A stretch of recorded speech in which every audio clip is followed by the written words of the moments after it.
বই মেলায় পড়ে যাওয়ার জন্য আজকে আমি বানিয়ে নিলাম আমার নিজের বানানো চুড়ি।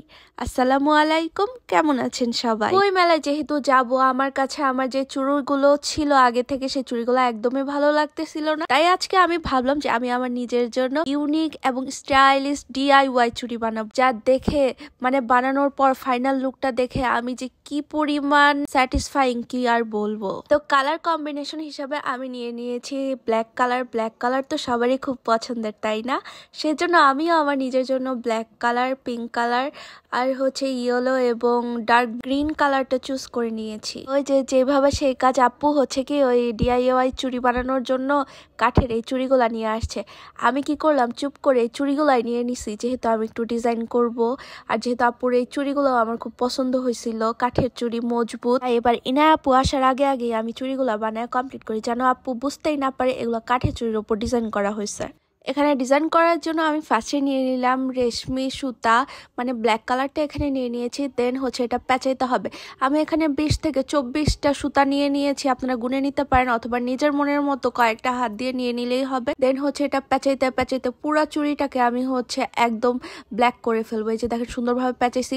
দেন হচ্ছে এই যে এটা বেবি পিঙ্ক কালার, এই বেবি পিঙ্ক কালারটাকেও পুরাটাই যে মোটামুটি ভালো অ্যামাউন্টের সুতা নিয়ে আমি পেঁচাইতেছি। পেঁচাই এটাকেও পুরাটাই একদম এক কালারের বানায় ফেলবো, যাতে যে এটা কাঠের বা কোনো কিছু আছে নিচে যাতে একদমই বোঝা না যায়, সেভাবেই এটাকে পেঁচাইতে হবে।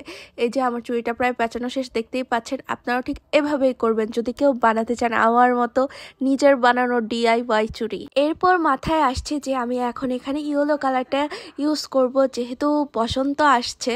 তো বসন্ত, দেন আমার শাড়ি কালারটা প্রায় এরকম ইয়েলো ছিল। দেন যে সবুজ, সবকিছু মিলিয়ে একটা কম্বিনেশনের চুড়ি বানাবো যাতে সবকিছুর সাথে পরা যায়। আর এই চুড়িগুলো যেহেতু একটু মোটা, এটা 2টা বা 3টা করে পরলে জোস লাগতেছিল।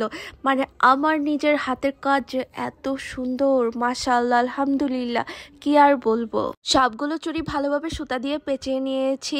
পিকচার আবি বাকি হেডিয়ার ওয়েট রুকো যারা। এখন আমি আমার এই সুন্দর চুড়িগুলোকে ডেকোরেশন করব। দেখেন ডেকোরেশন করে এগুলো লুকস পুরাই চেঞ্জ করে ফেলবো। তো এই জন্য আমি এখানে নিয়ে নিয়েছি স্টোনের চেন।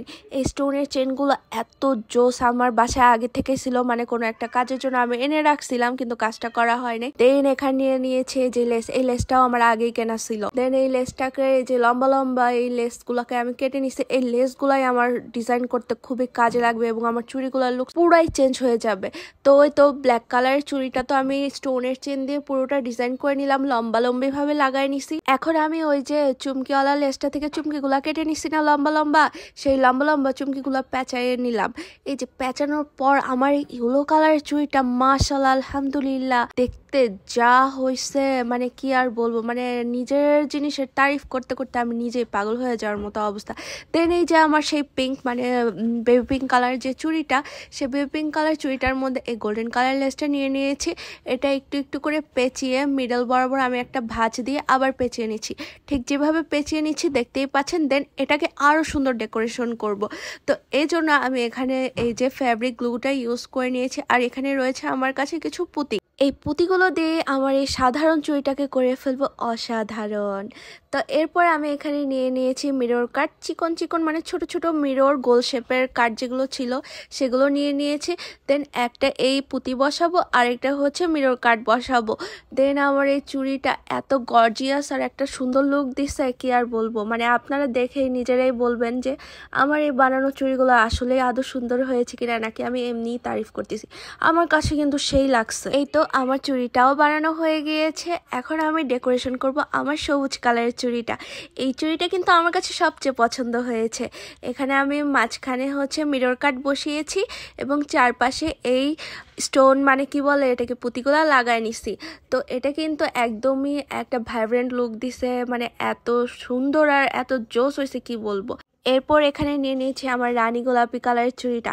এটা আমি হচ্ছে পুঁতি দিয়ে ডিজাইন করব। লম্বা লম্বা যে শেপের পুঁতিগুলা আছে না, গ্লাসের পুঁতি, সেই পুঁতিগুলা দিয়ে এখানে আমি ডিজাইন করব। মানে একটা একটা করে আমার যে ফ্যাব্রিক গ্লুটা ছিল লাগিয়ে নিছি। ঠিক দেখতে পাচ্ছেন কিভাবে লাগাইছি। এইটা কিন্তু সবচেয়ে সুন্দর হয়েছে, এটা আমার আম্মু বলছে যে অনেক জোস হয়েছে। দেন এটার মাঝখানে আমি হচ্ছে ছোট ছোট পার্ল দিয়ে নিয়েছি। আমার আম্মুর কাছে এই চুড়িটা সব থেকে বেশি সুন্দর এবং ইউনিক লেগেছে। আর এই চুড়িগুলো কিন্তু একদমই ইউনিক, এই ডিজাইনগুলো আমার মনের মতো করেছি। এরপর আমার যে ইয়েলো কালার চুড়িটা ইনায়া আপু বললো যে এটা হচ্ছে একটু কম গর্জিয়াস লাগতেছে, দেন আমি এর মধ্যে স্টোনের চেনটাও লাগিয়ে দিলাম। তো এই তো আমার ফাইনাল লুক। আমার চুড়িগুলো কেমন হয়েছে সবাই কিন্তু অবশ্যই কমেন্ট করে জানাবেন। আমার কিন্তু আলহামদুলিল্লাহ মাশাআল্লাহ অনেক সুন্দর লেগেছে এবং আমার আম্মু বলছে যে প্রত্যেকটা চুড়ি সুন্দর হয়েছে এবং ইনায়া আপুও খুব তারিফ করেছে। এত স্যাটিসফাইং আর এত আই সুদিং কি বলবো, মানে এটা একটা একটা করে পরলেও সুন্দর লাগবে এবং সবগুলো একসাথে পরলেও সুন্দর লাগবে। তো এই তো এবার আমার এই চুড়িগুলো আমার নিজের হাতে পরে দেখার পালা যে এগুলো আসলে কেমন লাগতেছে। এই তো একটা একটা করে পরে নিচ্ছি, তো আপনারা দেখতেই পাচ্ছেন যে আমাকে কেমন লাগতেছে। তো আজকের ভিডিও এই পর্যন্তই। আল্লাহ হাফেজ।